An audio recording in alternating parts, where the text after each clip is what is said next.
కాలువల గట్లెంబడి కూడా తాటి చెట్లను ఈత చెట్లను సాగునీటి ప్రాజెక్టుల దగ్గర కూడా తాటి చెట్లను ఈత చెట్లను పెంచే విధంగా మన ప్రభుత్వం ప్రత్యేకమైన ప్రణాళిక తీసుకోవాలి. దీనికి సంబంధించిన కార్యాచరణను కూడా శ్రీధర్ బాబు గారు మిత్రుడు ఇతర అధికారులతో మాట్లాడి ప్రభుత్వానికి ఒక నివేదిక తీసుకొస్తే తప్పకుండా ఈ కుల వృత్తిని కాపాడడానికి అవసరమైన చర్యలు చేపట్టడం జరుగుతుంది అని చెప్పి నేను ఈ వేదిక మీద నుంచి విజ్ఞప్తి చేస్తున్నా. ఈరోజు మిత్రులారా, ఉద్యోగ ఉపాధి అవకాశాలు ప్రతి వాళ్లకు ఉద్యోగ అవకాశాలు రాకపోవచ్చు, కానీ కుల వృత్తులను చేతి వృత్తులను బలోపేతం చేసి వాళ్ళకు అవకాశాలు కల్పిస్తే ఆ కుటుంబాలు ఆర్థికంగా నిలబడతాయి. ఆ కుటుంబాలు ఆర్థికంగా నిలబడితే వాళ్ళ పిల్లలను చదివించుకోవడానికి అవకాశం ఉంటుంది. వాళ్ళ పిల్లలు ఇవాళ మా గౌడన్నలు కానీ, మా చేనేత కార్మికులు కానీ, మా అదేవిధంగా రజక సోదరులు కానీ ఇవాళ వడ్డెర్ల నుంచి మొదలు పెడితే ప్రతి వాళ్ళు వాళ్ళ పిల్లలని బాగా చదివించుకోవాలని ఆలోచన చేస్తున్నారు. అందుకే నేను కుల వృత్తులు చేతు వృత్తుల మీద ఆధారపడ్డ మా సోదరులకు నేను విజ్ఞప్తి చేస్తున్నా, పిల్లలను బాగా చదివించండి. మీ పిల్లలు, మీరు మీ తాతలు మీ ముత్తాతలు కుల వృత్తిని నమ్ముకొని బ్రతికినరు. ఆ వృత్తి తప్ప మీకు ఇంకో వృత్తి రాకపోవడం వల్ల ఆర్థికంగా దెబ్బతింటున్నారు. కానీ మీ పిల్లలను తప్పకుండా ప్రతి కుటుంబంలో మీ పిల్లల్ని కుల వృత్తికి అంకితం చేయకుండా వాళ్ళను బాగా చదివించండి.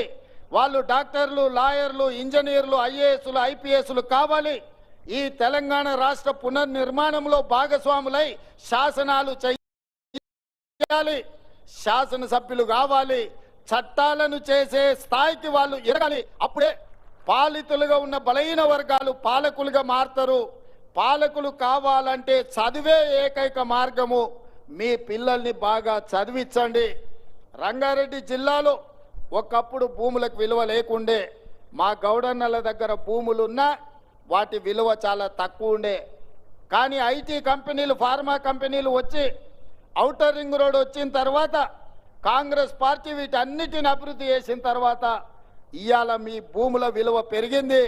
ఇవాళ రంగారెడ్డి జిల్లాలో భూమి దేశంలోనే ఎక్కడ లేనంత విలువ, 100 కోట్లకు ఎకరం అమ్ముడుపోయే భూమి ఎక్కడైనా ఈ భూమి మీద ఉంది అని అంటే అది రంగారెడ్డి జిల్లాలోనే అని చెప్పి నేను ఈ సందర్భంగా చెప్పదలుచుకున్నా. భవిష్యత్తులో మా ప్రభుత్వం ప్రణాళికబద్ధంగా అభివృద్ధి చేయాలని ఆలోచన చేస్తుంది. ఔటర్ రింగ్ రోడ్కి ఇంకొక RRR రీజనల్ రింగ్ రోడ్డు నిర్మించాలి అని కేంద్ర ప్రభుత్వం నుంచి అనుమతులు తెచ్చినాం. 360 కిలోమీటర్ల చుట్టూత తెలంగాణను మొత్తం ఒక వడ్డానంగా మనము రీజనల్ రింగ్ రోడ్డుని తెచ్చుకున్నాము. రీజనల్ రింగ్ రోడ్డుతో పాటు రేడియల్ రోడ్స్ కూడా మనం అభివృద్ధి చేసుకుంటున్నాము. అప్పుడు రంగారెడ్డి భూములు బంగారం అవుతాయి. ఆ ప్రాంతంలో పరిశ్రమలు రావాలన్నా, ఐటీ కంపెనీలు పెట్టాలన్నా, మన ప్రాంతంలో ఉండే నిరుద్యోగ యువకులకు ఉద్యోగ ఉపాధి అవకాశాలు రావాలన్నా ఈ హైదరాబాదు నగరం చుట్టూతో వచ్చే రీజనల్ రింగ్ రోడ్డును మనం తొందరలోనే అభివృద్ధి చేసుకోవాలి. ఇవాళ ఇదే కాకుండా ఈ ప్రాంతానికి మెట్రో రైలు కూడా రావాలి.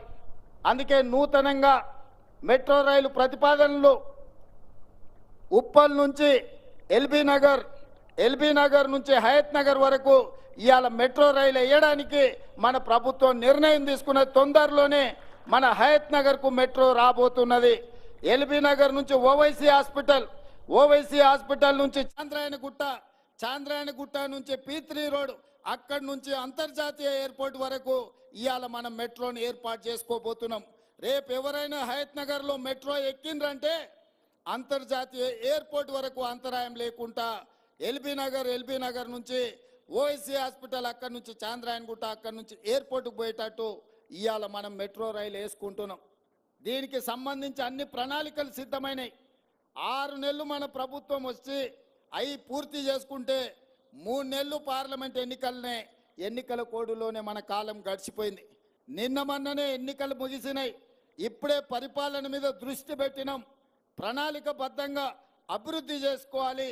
అదేవిధంగా మహేశ్వరం ప్రాంతంలో ఏదైతే 25,000 ఎకరాల భూసేకరణ జరిగిందో మొత్తం ఐటీ ఫార్మా కంపెనీలు పెడితే మన ప్రాంతం అంతా కలుషితం అవుతుందన్న ఆలోచనతోని అక్కడ వివిధ అభివృద్ధి కార్యక్రమాలు తీసుకెళ్లాలని, అక్కడ యూనివర్సిటీలు పెట్టాలని, అక్కడ ఐటీ కంపెనీలను పెట్టాలని, అక్కడ పెట్టే ఫార్మా కంపెనీలలో కూడా పొల్యూషన్ లేకుండా ఓన్లీ టాబ్లెట్స్ తయారు చేసే కొంత భాగమే ఇవ్వాలని, ఎలక్ట్రిక్ కార్లను ఉత్పత్తి చేసే పరిశ్రమలను తీసుకురావాలని, బ్యాటరీలను తయారు చేసే పరిశ్రమలను తీసుకురావాలని, అక్కడనే స్పోర్ట్స్ యూనివర్సిటీ పెట్టాలని, అక్కడనే మెడికల్ హెల్త్ హబ్ క్రియేట్ చేసి మెడికల్ టూరిజంలో ప్రపంచంలో నుంచి ఎవరికి ఏ వైద్యం కావాలన్నా మన హైదరాబాద్ ఎయిర్పోర్ట్ నుంచి మన రంగారెడ్డి జిల్లాలో ఒక మెడికల్ టూరిజంని అక్కడ ఎస్టాబ్లిష్ చేయాలని ప్రణాళికలన్నీ మా మిత్రుడు IT and industries minister Sridhar Babu గారు ప్రణాళికలు సిద్ధం చేస్తున్నారు. తొందరలోనే హైదరాబాద్ నగరం ముఖ్యంగా సైబరాబాద్ అని ఏదైతే క్రియేట్ చేసిండ్రో అట్లాంటిది న్యూయార్క్ నగరంతో పోటీ పడే విధంగా మహేశ్వరంలో ఒక కొత్త నగరాన్ని నిర్మించాలని ఇవాళ మన ప్రభుత్వం నిర్ణయం తీసుకున్నది. ఒక అద్భుతమైన నగరాన్ని నిర్మించే బాధ్యత కాంగ్రెస్ పార్టీ తీసుకుంటుంది. ఈ పక్కనే రామోజీ ఫిలిం సిటీ ఉన్నది, మీకు అందరికీ తెలుసు. రామోజీ ఫిలిం సిటీ దేశంలో ఉండే సినిమా షూటింగ్లకు ఈరోజు ఉపయోగపడుతుంది. కానీ మా ప్రభుత్వం ఇంకొక ఫిలిం సిటీని క్రియేట్ చేయాలని ముంబైలో మహారాష్ట్రలో ఉన్న హిందీ ఫిల్మ్ ఇండస్ట్రీ మొత్తం ఇక్కడికి రావాలి. మన రాచకొండ గుట్టలు మన ప్రాంతం అద్భుతంగా మనము ఊటీలు ఎక్కడెక్కడికో పోతున్నాం. ఒక్కసారి మునుగోడు వెనుక ప్రాంతము, ఇబ్రాహీంపట్నం ముందు ప్రాంతం, రామోజీ ఫిలిం సిటీ పక్కల నుంచి ఆ తండాలకు నేను ఎన్నికల ప్రచారంలో పోతే అద్భుతంగా మనకు ఊటీ కంటే అద్భుతంగా మన ప్రాంతం కనిపించింది. ఈ ప్రాంతంలో అద్భుతమైన సినిమా షూటింగ్లను చేపట్టడానికి అవకాశం ఉంది. రాచకొండ ప్రాంతాన్ని ఒక అద్భుతమైన ఫిల్మ్ ఇండస్ట్రీకి అవసరమైన అభివృద్ధి కార్యక్రమాలు చేపట్టాలి అని ఇవాళ మన ప్రభుత్వం ఆలోచన చేస్తున్నది. ఇవన్నీ నేను ఎందుకు మిత్రులకు వివరిస్తున్నా అంటే రాబోయే రోజుల్లో రంగారెడ్డి జిల్లాకు మహర్దశ పట్టబోతుంది. ప్రపంచానికి ఒక పర్యాటక క్షేత్రంగా మన రంగారెడ్డి జిల్లా మారబోతుంది. మన పిల్లలకు ఉద్యోగ ఉపాధి అవకాశాలు కల్పించే బాధ్యత మన ప్రభుత్వం తీసుకుంటుంది. ఇవాళ ఆయన ఈయన ఏమి చేస్తలేదు అన్నట్టుగా మాట్లాడుతున్నారు. నేను అడగదలుచుకున్నా, ఓడినోళ్లను, ఇంట్లో వండుకున్నోళ్లను, ఫామ్ హౌస్లో ఉంటున్నోళ్లను ఈ ఔటర్ రింగ్ రోడ్ మీ తాత తెచ్చిండా అని నేను అడుగుతున్నా. ఈ అంతర్జాతీయ ఎయిర్పోర్ట్ మీ ముత్తాత కట్టిండా అని నేను అడుగుతున్నా. ఇవాళ సైబరాబాద్లో ఉన్న ఐటీ పరిశ్రమలు, ఫార్మా ఇండస్ట్రీస్ని మా ప్రభుత్వం, కాంగ్రెస్ ప్రభుత్వం తీసుకొచ్చినాయి కాదా? అవి తెచ్చినందుకే